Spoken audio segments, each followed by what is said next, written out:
السلام عليكم.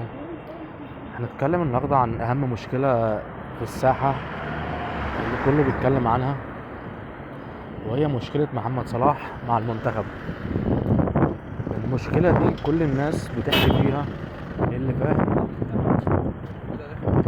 اللي فاهم واللي مش فاهم. طيب، الناس كلها شايفة إن محمد صلاح ما بيغلطش، أو إن هو فوق الغلط أو فوق الشبهات، وإن هو كل أفكاره وكل قراراته صح، إنه ملاك يعني من الآخر. طيب، المشكلة تمت إن محمد صلاح عاوز يكمل بطولاته وإنجازاته مع ليفربول، ومش عايز حد آه، يعمل له استدعاء أو دعوة لمنتخب بلده.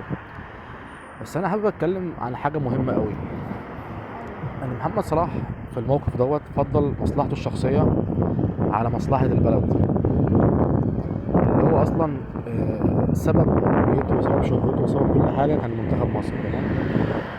محمد صلاح عاوز يكمل الدوري الانجليزي معاهم، وعايز ياخد الكاس معاهم، يكمل البطولات كلها. محطش في دماغه او في اعتباره ان ممكن ده يكون مجد شخصي، او بطولات فرديه، وان الاهم ليه ولاي لاعب منتخب مصر ان هو ينضم لمنتخب مصر. تمام. محمد صلاح عاوز يعمل ماتش حلو مع فرقته في الدوري الانجليزي. تمام.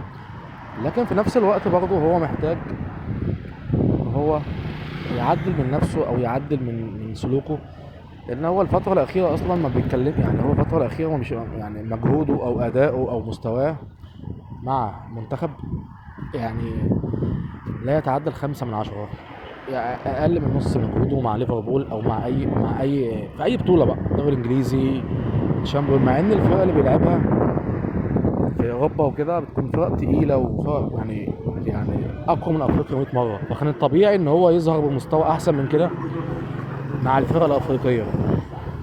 مفيش مقارنه يعني بين مستوى اللعيبه في افريقيا ومستوى اللعيبه في الدوري الانجليزي او الشامبيون او اي بطوله اوروبيه.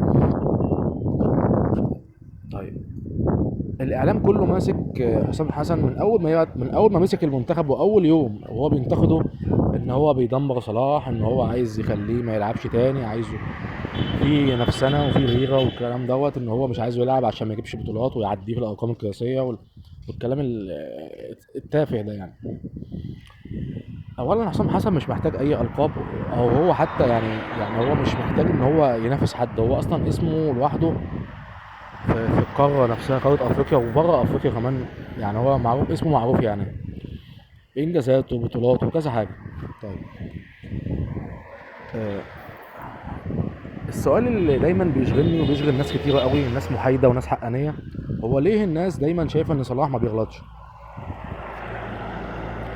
طب تخيل لو اللاعب مثلا شيكابالا مثلا، او من الاهلي مثلا، مثلا يعني مين في الاهلي، محمد الشناوي مثلا، كان عمل نفس اللقطه دي وقال مش هلعب مع المنتخب وهستنى عشان العب بطوله افريقيا مع النادي بتاعي، سواء كونفدراليه مع الزمالك او افريقيا الشامبيون الابطال مع الاهلي.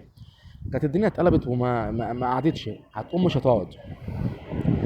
ده لعيب خاين، ده لعيب مش عايز بلده. طب ليه صلاح دايما بياخد حقه زياده، بس ما حدش بيطلب منه يدي حق المنتخب عليه؟ السؤال ده بجد الناس كلها واقفه عنده. ليه لماذا محمد صلاح فوق النقد؟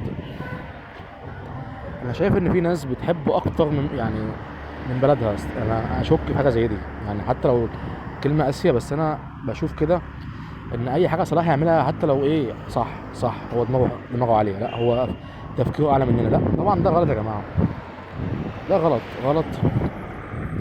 ونتمنى ان كلنا ندعم ندعم كابتن حسام حسن في المهمه التقيله اللي هو استلمها، ان هو هيبدا بطولات وديه مع انديه، مع منتخبات كبيره جدا في اوروبا، نيوزيلندا وغيرها من كذا منتخب.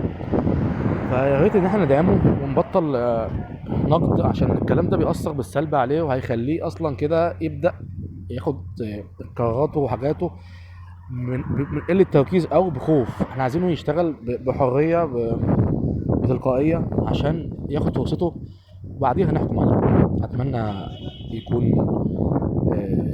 التعليق او الفيديو عجبكم. ولو في اي حد شايف ان كلامي مش مظبوط او مختلف معايا في الرأي، اهلا بيه يكتب في التعليقات هو شايف مين اللي غلطان، محمد صلاح ولا حسام حسن.